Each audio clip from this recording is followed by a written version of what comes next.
चलिए समझते हैं।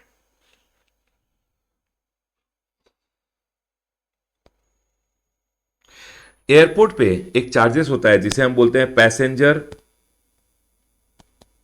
सर्विस फीस और यूजर डेवलपमेंट फीस।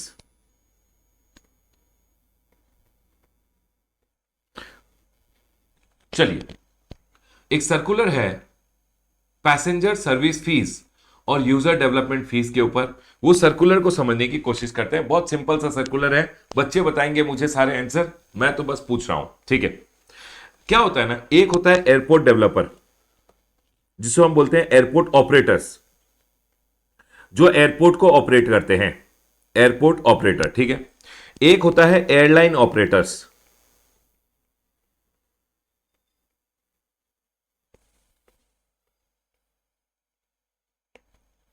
और एक होता है पैसेंजर, ठीक है सर। पैसेंजर को एयरपोर्ट, पैसेंजर क्या करता है, एयरपोर्ट पे जाता है, ठीक है। आप एयरपोर्ट पे जाओगे, एयरपोर्ट पे आप वॉशरूम यूज करोगे, सर वॉशरूम यूज किया। एयरपोर्ट पे आप सर पानी वगैरह पियोगे, वाटर फैसिलिटी यूज करोगे, यस सर। एयरपोर्ट पे आपने सर आजकल तो चार्जिंग पॉइंट वगैरह भी दिए जाते हैं, यस। आपको जो एयरपोर्ट पे सर्विसेज दी जाती है ना, ये सर्विसेज फ्री नहीं होती हैं। इसके लिए जो भी एयरपोर्ट को चलाते हैं, जैसे अगर मैं बोलूँ कर्नाटका में Kempegowda international airport limited, KIAL, Kempegowda international airport limited, वो एयरपोर्ट को चलाते हैं, ठीक है। और एयरलाइन ऑपरेटर कौन होते हैं, जैसे इंडिगो एयरलाइन, इंडिगो एयरलाइन, ठीक है। मैं आपको एग्जांपल देता हूं, एयरलाइन ऑपरेटर किसे बोलते हैं, इंडिगो एयरलाइन, सर अपना विस्तारा एयरलाइन, ये सारे एयरलाइन ऑपरेटर हैं जो एयरलाइंस चलाते हैं। और एयरपोर्ट को जो चलाते हैं उन्हें हम बोलते हैं एयरपोर्ट ऑपरेटर, जैसे sir Kempegowda international airport limited, वैसे दिल्ली का DIAL होगा, मुंबई का सर मुंबई जो एयरपोर्ट चलाते हैं, जो भी एयरपोर्ट चला रहे हैं, ठीक है, जो एयरपोर्ट अथॉरिटीज है जो एयरपोर्ट चला रहे हैं, ठीक है। अब सुनिए, आप अगर एक पैसेंजर एयरपोर्ट पे जाते हैं तो क्योंकि आपको एयरपोर्ट पे ये सारी सर्विसेज दी जाते हैं, सर वॉशरूम यूज कर लो, पानी पी लो, एयरपोर्ट पे मोबाइल वगैरह चार्ज कर लो, ये फ्री में नहीं होता है बेटा। इसके लिए क्या करता है, एयरपोर्ट ऑपरेटर आपको सर्विस दे रहा है, एयरपोर्ट ऑपरेटर जो एयरपोर्ट चला रहा है वो ये सारी सर्विसेज आपको देता है, ठीक है सर। लेकिन अब इसके बदले एयरपोर्ट ऑपरेटर क्या करता है, आपसे एक फीस कलेक्ट करता है जिसे हम बोलते हैं यूजर डेवलपमेंट फीस और पैसेंजर सर्विस फीस, ठीक है सर। यूजर डेवलपमेंट फीस और पैसेंजर सर्विस फीस आपसे कलेक्ट किया जाता है। लेकिन मुझे बच्चे बताएंगे, क्या आपने देखा है एयरपोर्ट के बाहर एयरपोर्ट ऑपरेटर खड़ा है और आपको बोल रहा है ला ला 300 रुपये ला, 300 रुपये ला, 300 रुपये ला। एयरपोर्ट पे आया है, एयरपोर्ट पे वॉशरूम यूज करेगा, पानी वगैरह पिएगा, इलेक्ट्रिक मोबाइल चार्ज करेगा, ये सब के लिए ला, 300 रुपये ला। कभी आपने देखा है कि एयरपोर्ट ऑपरेटर एयरपोर्ट के बाहर खड़े हैं और आपसे 200-300 रुपये ऐसे कलेक्ट कर रहे हैं? नहीं सर, हमने तो कभी नहीं देखा। इसमें क्या होता है ना, इसमें ये जो एयरपोर्ट ऑपरेटर होते हैं ये डायरेक्टली आपसे कलेक्ट नहीं करते हैं। इसमें जब आपको टिकट बेचा जाता है ना, तो ये जो एयरलाइन ऑपरेटर हैं ये क्या करते हैं, ये जब आपको टिकट बेचते हैं, समझ लीजिए इन्होंने टिकट आपको बेचा, 10,000 रुपीज का टिकट बेचा है, 10,000 रुपीज का टिकट के साथ ये क्या करते हैं आपसे यूजर डेवलपमेंट फीस या passenger service fees. User development fees और पैसेंजर सर्विस फीस क्यों लिया जाता है, एयरपोर्ट ऑपरेटर्स लेते हैं ताकि एयरपोर्ट पे जो सर्विसेज आपको प्रोवाइड की गई है उसका पैसा कलेक्ट किया जाता है आपसे, और उस पैसे कलेक्ट करने को हम बोलते हैं यूजर डेवलपमेंट फीस और पैसेंजर सर्विस फीस, ठीक है सर। वो आपसे डायरेक्टली एयरपोर्ट ऑपरेटर्स नहीं लेते हैं। उस केस में क्या होता है ना, ये जो एयरलाइन ऑपरेटर्स आपको जब टिकट बेचते हैं, वो टिकट में ही समझ लीजिए 500 रुपए का यूजर डेवलपमेंट फीस और पैसेंजर सर्विस फीस होता है, इसको आपसे कलेक्ट कर लिया जाता है along with the ticket only. तो सर समझ लीजिए टिकट के लिए आपसे 10,000 रुपया लिया गया, 500 रुपया आपसे यूजर डेवलपमेंट फीस या पैसेंजर सर्विस फीस लिया जाएगा, सर 10,500 रुपया हो गया, प्लस जो भी GST बनता है ये आपसे ले लेंगे। अब सुनिए, प्रैक्टिकल लाइफ में अगर देखा जाए ना, तो एयरलाइन ऑपरेटर्स क्या करते हैं, एयरलाइन ऑपरेटर्स एक टिकट देते हैं आपको, 10,000 रुपए का टिकट देंगे, 10,000 रुपए का टिकट के ऊपर जो भी GST बनता है, समझ लीजिए 1,800 रुपए का GST, वो GST आपसे चार्ज करेंगे, प्लस आपको क्या करेंगे, यूजर डेवलपमेंट फीस बोल के 500 रुपया आपसे ले लिया जाएगा, ठीक है। अब सुनिए, अब ये 500 रुपया यूजर डेवलपमेंट फीस कलेक्ट किसे करना है, एयरपोर्ट ऑपरेटर को करना है, बट वो क्या करते हैं, एयरलाइन ऑपरेटर को बोलते हैं, एयरलाइन ऑपरेटर आप प्लीज हमारे लिए ये 500 रुपए इधर से कलेक्ट करके, जब ये आप 10,000 रुपए और 1,800 रुपए कलेक्ट करेंगे तो आप 500 रुपीज यहां से कलेक्ट करके 500 रुपीज आप हमें दे दीजिएगा। मेरा पहला क्वेश्चन आपसे ये है, इज द एयरलाइन ऑपरेटर्स, जो एयरलाइन चलाते हैं, जो टिकट बेचते हैं, टिकट बेच के जो 500 रुपए कलेक्ट किया है, 500 रुपए कलेक्ट करके आपको दे दिया, मैंने कलेक्ट किया, अपना कोई मुनाफा वगैरह नहीं रखा, 500 रुपए कलेक्ट किया और 500 रुपया आपको दे दिया, क्या एयरलाइन ऑपरेटर एयरपोर्ट ऑपरेटर्स के लिए एज ए प्योर एजेंट काम कर रहे हैं? उनका हार्ट प्योर है, अपने इंटेंशन के लिए, अपने लिए वो 500 रुपए नहीं लिया है, बस 500 रुपया कलेक्ट किया और 500 रुपया आपको दे दिया। यस सर, हाँ, एयरलाइन ऑपरेटर ने क्या किया, एयरपोर्ट ऑपरेटर के लिए 500 रुपए कलेक्ट करके 500 रुपए आपको दे दिया। यस सर, तो एज ए प्योर एजेंट मेरा क्वेश्चन आपसे पहले यह है कि एयरलाइन ऑपरेटर का वैल्यू ऑफ सप्लाई क्या सिर्फ 10,000 रुपया रहेगा? ये जो एयरलाइन ऑपरेटर है, इन्होंने जो टिकट बेचा, इनका वैल्यू ऑफ सप्लाई क्या माना जाएगा? क्या इनका वैल्यू ऑफ सप्लाई 10,000 रुपये माना जाएगा, या इनका value of supply 10,000 rupees plus 500 rupees 10,500 माना जाएगा? बच्चे बताएंगे मुझे 10,000 और 10,500। बोलिए सर, इनका वैल्यू ऑफ सप्लाई तो सिर्फ 10,000 रुपीज है सर। ये जो 500 रुपीज कलेक्ट किया है, ये तो as a pure agent collect किया है, कलेक्ट किया और कलेक्ट करके सामने दे दिया वापस।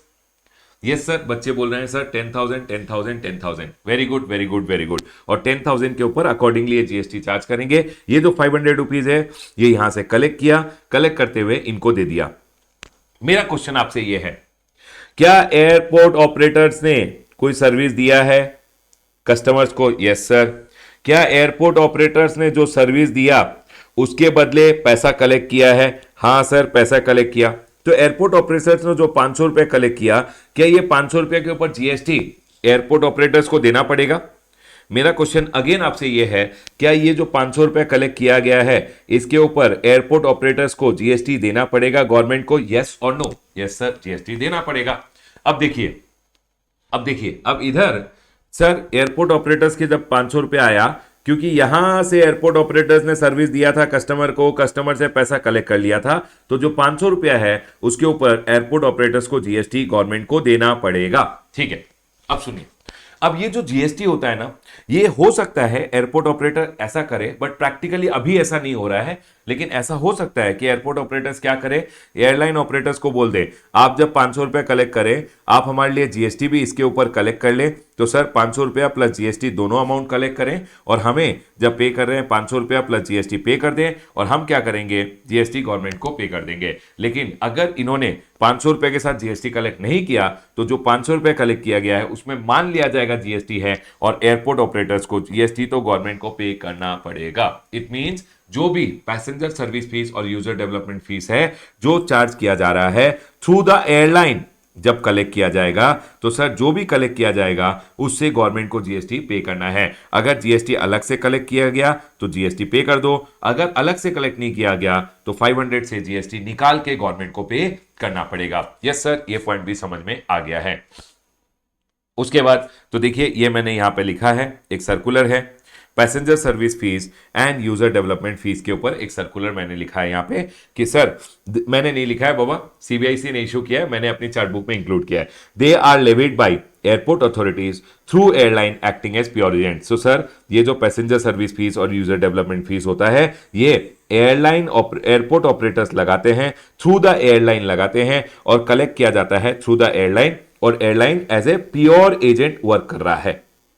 ठीक है, उसके बाद they are consideration for services provided by airport authorities and leviable to GST. Sir, ये जो पैसेंजर सर्विस फीस और यूजर डेवलपमेंट फीस कलेक्ट किया जाता है, ये सर्विस दिया गया है और सर्विस के लिए कंसिडरेशन है, और इस कंसिडरेशन के ऊपर जीएसटी देना पड़ेगा। एयरपोर्ट ऑपरेटर्स को जीएसटी इस 500 रुपए के ऊपर जीएसटी गवर्नमेंट को देना पड़ेगा। They are leviable to GST. ठीक है सर, उसके बाद अब यहां बोला जा रहा है airline should separately indicate passenger service fees and user development fees and the applicable GST in the invoice. So sir, जब एयरलाइन जब बिल इशू करता है कस्टमर को, तो कस्टमर को जब बिल इशू किया जाएगा तो एयरलाइंस को अलग से, airline is a pure agent, तो एयरलाइन को जब सर इनवॉइस इशू करना है तो इनवॉइस में जो पैसेंजर सर्विस फीस और उसके ऊपर जो एप्लीकेबल जीएसटी है उसको अलग से दिखाएंगे इन द इनवॉइस। जो एयरलाइन ऑपरेटर्स इनवॉइस इशू करेंगे ना, वो इनवॉइस में अलग से दिखा देंगे।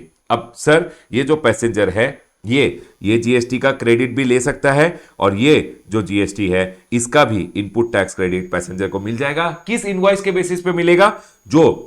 ये जो एयरलाइन ऑपरेटर जो इनवॉइस इशू करेंगे, देखिए यहां बोल रहा है airline should separately indicate the passenger service fees and user development fees and the applicable GST in the invoice. Based on the invoice, the recipient may avail the input tax credit. मतलब जो passenger है वो इस invoice के basis पे इसका credit भी ले सकते हैं, और पैसेंजर सर्विस फीस और यूजर डेवलपमेंट फीस पे अलग से अगर जीएसटी दिखाया है तो उसका इनपुट टैक्स क्रेडिट भी ले सकते हैं। लेकिन अगर अलग से जीएसटी नहीं दिखाया है तो जो सिर्फ 10,000 रुपीज के ऊपर जो जीएसटी चार्ज किया गया है उसका पैसेंजर क्रेडिट ले सकेगा। क्या ये पॉइंट क्लियर है? क्या मैं ये डिस्कशन क्लोज कर सकता हूं? Yes sir, yes sir, yes sir. बच्चे बोल रहे हैं हाँ सर समझ में आ गया। पहला बात, जो पैसेंजर सर्विस फीस है और यूजर डेवलपमेंट फीस है सर, वो सर्विस वो किस लिए कलेक्ट किया जाता है? क्योंकि सर्विस प्रोवाइड कर रहा है airport operator to the passenger, ठीक है। उनसे पैसा कलेक्ट किया जाता है और पैसा एयरपोर्ट ऑपरेटर्स के पास आ जाता है। एयरपोर्ट ऑपरेटर्स उसके ऊपर जीएसटी गवर्नमेंट को पे कर देती है, ठीक है सर, ये पॉइंट क्लियर है। एयरलाइन ऑपरेटर्स के वैल्यू ऑफ सप्लाई में ये अमाउंट नहीं आएगा। क्यों नहीं आएगा? क्योंकि they are acting as a pure agent, उनका हार्ट प्योर है, वो अपने लिए ये पैसा कलेक्ट नहीं कर रहे हैं, वो एयरलाइन के लिए कलेक्ट कर रहे हैं, बस कलेक्ट करके उनको दे देते हैं, तो ये उनकी वैल्यू ऑफ सप्लाई में इंक्लूड नहीं होगा, ठीक है सर। अब जो ये कस्टमर को इनवॉइस इशू करते हैं, कस्टमर उस इनवॉइस का क्रेडिट ले सकते हैं। इनवॉइस में जो भी जीएसटी चार्ज किया गया था on passenger service fees, user development fees पे अगर अलग से जीएसटी चार्ज किया गया था उसका क्रेडिट भी पैसेंजर को मिल जाएगा। डन सर, पॉइंट क्लियर है। क्लोज करूंगा अपना discussion on passenger service fees and user development fees. Done.